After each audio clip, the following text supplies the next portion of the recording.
We're doing a social media policy or other policies that will include citizens on the committee with a director, a principal, or maybe board members on that committee. So the committee's been from different areas, not just all citizens. The teachers and administration, a lot like this. So I like this, and it's all covered. That's important.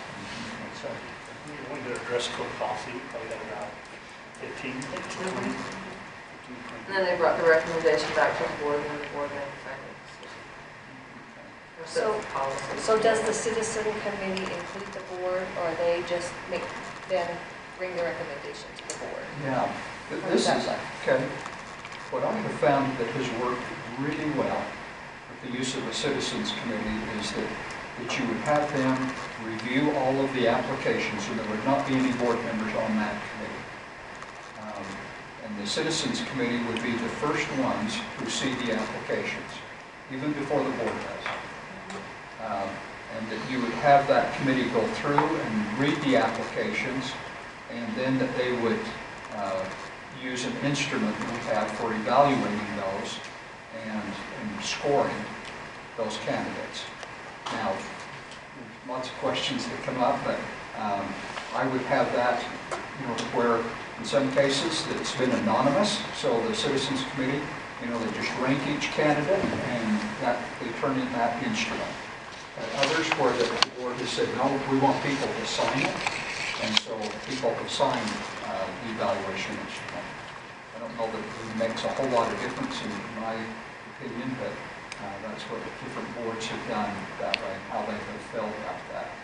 But after the Citizens Committee has gone through, read the applications and evaluated them, then they take and turn all of that over to you as a board with those recommendations. Okay, so does the citizen committee each give a recommendation or a consensus of the group? They do it individually, so that it's an individual ranking, not as a group. And then someone else takes how many ever we want that we decide, or do we see all of them? You will see all of them. We'll see all of them. You'll see all of the applications. I think that's an important part of the process. And then look at their recommendations of each. Each citizen committee has a recommendation of their top 5 or whatever. I really haven't had them rank them. We've actually just asked them to go through it, and then they fill it out on the rubric that you give. Yeah, okay. And then there's a place on there that says, would you recommend this person for an interview? So they can check it or not check it. Who creates a rubric for it?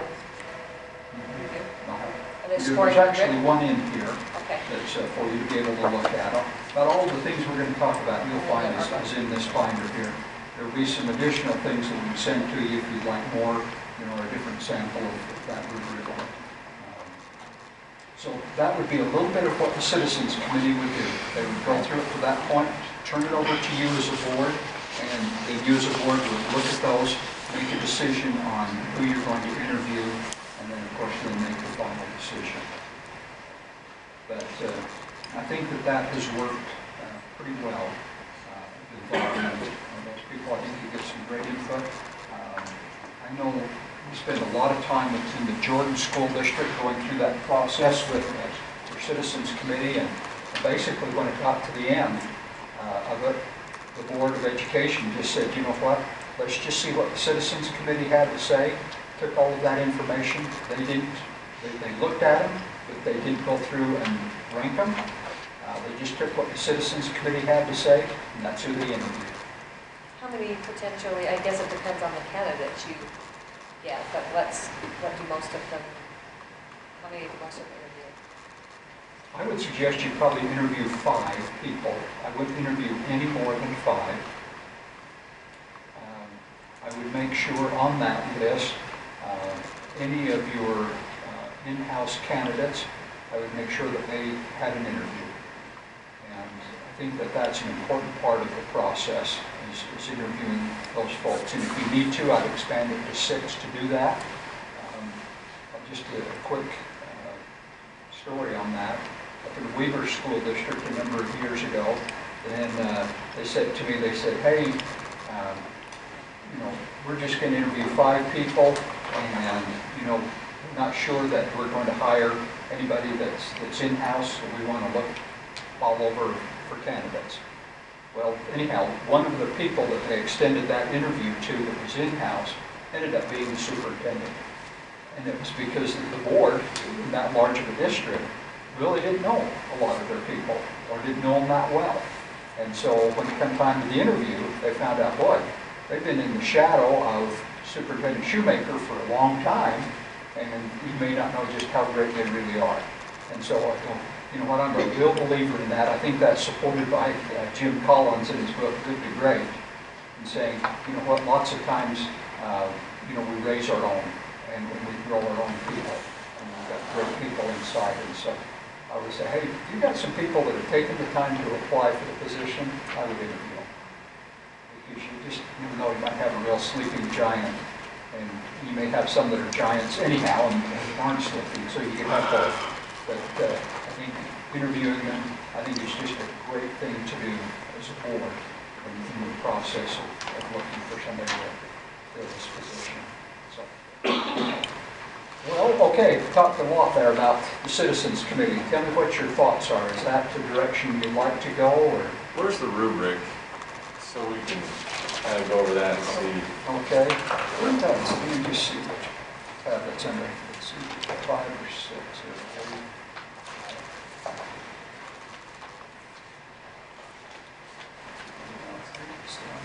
It's under number 6, tab 6 there. And this is one I just pulled, you can see from what school district that was from.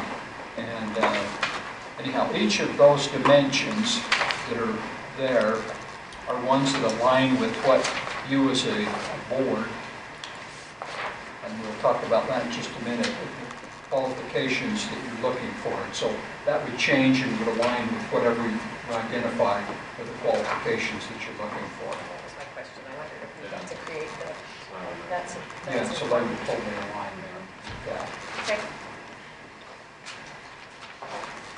I think that's a great idea, honestly, to involve Thank you. everyone. We talked about that and feel that's a important aspect of Oh, the process. public So, opinion. yeah, I that's what we do, really so. think that it's important that we involve the public in this process. And teachers, principals, just Oh, absolutely. Yeah. all the talk All the about. stakeholders.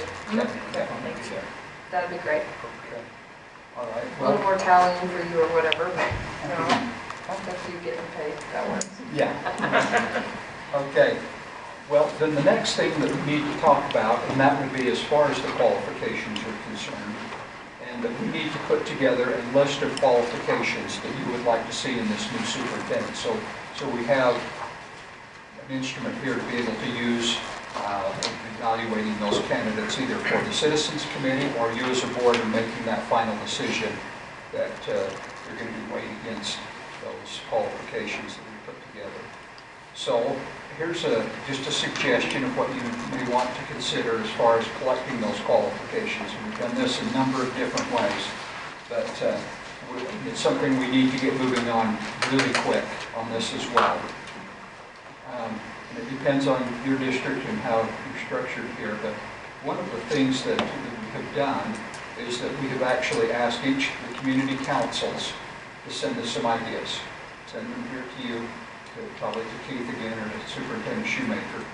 What would you like to see in the new superintendent? What qualifications should this person have? And I've asked community councils for that input. And if your community councils, if all of them are very active and very effective, that may be a great thing to do. If not, one of the things that we have done, and that is that we've asked numerous groups for input and have sent out emails asking for their input. And you may have a database here already of a lot of emails, and if you do, that may even help speed up the process a bit, because you can just send out an email and ask everyone that you have an email address for to give input. Those who you don't have an email address for, you could put an ad in your local paper and ask people if they have some comments that they could go to a website, and we could set up a website sure your IT people could pretty quickly set up a website where people could go to, and then they would be able to identify, here's some suggestions I have, here's some qualifications. Is it best to keep the comments private, either through email or through our website, where we have Facebook, where people could comment? Is that a good? I think it's better just leave Yeah, it private, leave it private and on compile this. the list and give us the list of what everybody's done. Yeah, I think so too. I think that works very best there, going through that process. Now, haven't tried doing the Facebook thing with those comments, and for the same reason you have identified there. Yeah. Just web pages. I think, no, I agree. Yeah, who Why don't we knows? take our IT people to, Not no, all no, done. no. So we could ask them to do that, okay. And so if they could do that, so that'd be a couple of ideas there of how you want to handle it, either over here through community councils or through PTAs or something that way. But again, I would make sure that everybody has an opportunity for input, and what they see, would be the qualifications that they think the new superintendent should have. So whether that's, by email that we get it, or, we solicit that through an ad in the newspaper, whatever it is, I think that is really a critical part of that process, is making sure people have an opportunity for input and their say in it. And, How long time frame do we give for people to do input? well, Or what do you see? I know it's up to us, but what? I've found that typically, people who are going to respond are going to respond. They've got something to say, they're going to want to say it. And so, by leaving it open too long, I think that the response, drops way off. And so, I think if you had it open for, depending on the timing and what else is going on, but, 10 days to 2 weeks is certainly sufficient time for people to be able to give some input. So our timeline, I think superintendent's last day is the last day of June. Is it realistic to have this process take place in 2 months? Or should we be planning on later date? How long does this process usually take if we are submitting information on a timely manner and the community responds in a timely manner? Yeah, and usually that whole process normally takes about, 2 months. Okay. We don't have 2 months. And Maybe so- we cut down, we get this out quick, because this has to go faster because those qualifications need to be listed, so we get the qualifications out. So get it out and give them a week, every 10 days. And let's go through that timeline in just 1 minute, but I've got one other question for you that I have, and that would be relative to, we just touched on it a little bit, and that would be some in-house candidates. How many do you think that you have, or we would get in-house here? How many candidates would you suspect would be applying? Hard for us to say. If I were, Five or we've already six, guessed 2 to 5, 3 to 5. That's just a guess. And I'm just thinking more because what we've seen with in-house on the, but maybe principals are different, like you say, than someone like be a superintendent. So, Okay. So I haven't, yeah. Okay. Well, and that would be great. I'd be thrilled if we ended up with, 3 to 5 in-house candidates. That would just be great. And I'm hoping after this meeting today, I'm hoping that people will feel like that we would like their application. I think that, hopefully they feel valued and appreciated and, working here, and they know if they're going to apply, they're going to get an interview. They will get that opportunity. And so hopefully we will get some folks in-house. Now, let me just stop there and mention one thing before we go any further, and that would be that if you do have somebody that's in-house candidate now, you as a board have the authority to just appoint that person as superintendent. So that is the authority that you have. They're an employee already of your district. You can promote them and you can put them in. If there's somebody that would have the unanimous support from the board and that could do the job, then you can just go ahead and put that person in. So you have that kind of authority to do that, if you were inclined to do that. And so I just like to mention that all the time. Now, that doesn't happen too often, because boards feel like, that we're going to open this up and we're going to look and we're going to get the very best candidate that we can. But I want to make sure that I mention that so that, a month from now, that somebody doesn't go, well, Richard, why didn't you tell us we could have done that? So I'm wanting to tell you now that you can do that. Or somebody may come to you and say, hey, well, did you realize in this school district, they just put the superintendent in? So, and you can go, yeah, we did know that. Okay, so now one other thing that we mentioned, and that is, if we have that many in-house candidates, that the 5 of you can get in just a little bit of a predicament. Because here's what can happen. Somebody's going to come and say to Blake, well, Blake, I'm thinking about applying for the superintendent position. Do you think I've got a chance? Just apply. And yeah, it can get to be, because, you have to be so careful of what you say, because that person is going to take what you say back to someplace else. And it's easy to be misquoted on that. And if you, at any point in time, choose one candidate and say, well, I'm supporting that candidate, okay, well, then we have a big problem. And it turns out that, we're not going to have anybody else apply, because the first thing that happens is this person that approached you about that, then, they're going to go out and say, hey, well, I've talked to the board members, and they told me, that, yeah, I've probably got a job. And it kind of gets twisted and turned, and so pretty soon then that's what happens. And let me give you an example. Just had that this year. One of the school districts, I won't mention those names, but they had somebody that was in the school district that was just an excellent principal, and everybody had spread the word that this person is going to be the new superintendent, and that went statewide. And so we had people that were reluctant to apply for that position. Well, they've got a job, and there's no question about that. Well, it ended up they didn't have the job, and they did not get hired. They hired somebody else.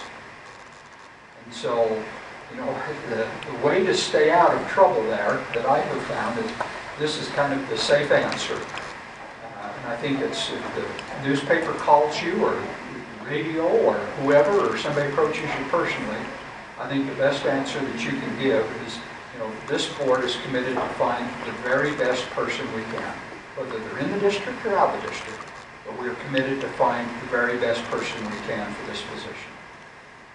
And I think you leave it at that. And I think that way people will respect you, and they'll respect your integrity, because when it comes down to it and you vote and you don't vote for that person, I think that if you take this position, you've maintained your integrity. If not, you may find out they're no longer your friend, because they'll feel like they've been betrayed in the process. And so I found that is a safe answer. Maybe you can come up with a better answer, but that's been the safe answer that I like to pass along to boards to respond that way. Because everybody is looking to you for just a little bit of information or inside information about the position. And they come and say, well, what is it you're exactly looking for, Ann, in this position? What is it that you're the person you're looking for? Best person for the job. Yeah. So, okay. Well, let's come back then and talk just a little bit about gathering those qualifications, and then we're going to move to that timeline. So what are you thinking would be the way you would like to handle that, of getting these qualifications? Now, keep in mind, that's going to mean a lot of work, because you're probably going to get, my guess is probably 300 or 400 responses is what you would get. So you're going to need somebody to comb through those, find where there's some commonality and duplications, and then being able to bring that back to you as a board. And then you'll be the ones that ultimately will make the decision on, okay, this is what's going to go in our brochure of what we're looking for. What kind of person usually does the tallying? Someone that works for a district, or Your staff? Your staff Your staff do that, or? Yes, I do. Typically what we've done is that has been business administrator. that's typically been the one who has compiled that and brought that list back to you. Now, that may be, the thing that you do is you have him compile it, and then he would take that, to the board president and vice president or something, that way to go through that, or the three of them work on it together. And so it'd be kind of however you guys want to figure out what works best for you with all of those lists. Typical as a business administrator in the board leadership, is that what you said? In this situation here, where, Superintendent Shoemaker, will be leaving, and under that situation there, I would involve him as much in that process as you could and helping you with that. I could see having him be involved in it is certainly not a problem. Now, sometimes the current superintendent will go, no, I want to stay out of that process. I don't want to be a part of it. And so that's quite often why I refer to Keith, is because he may want to say, no, I ought to just stay out of the process and let you handle that.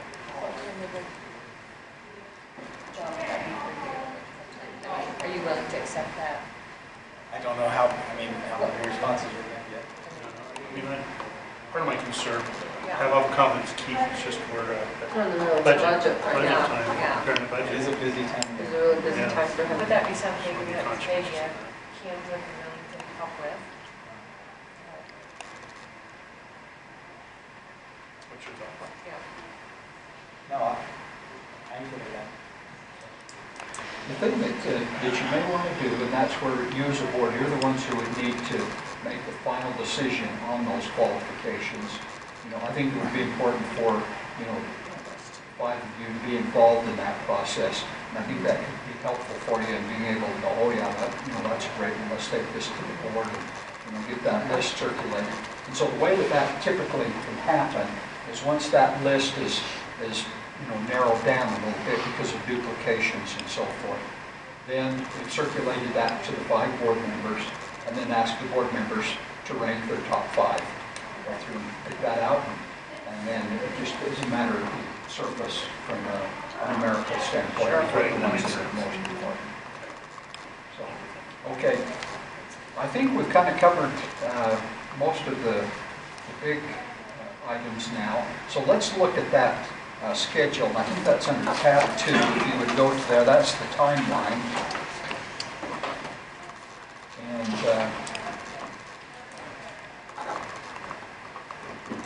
I think the thing that we ought to talk about first of all, and that would be as far as the deadline for the receipt of applications. So that's down on line 4 there.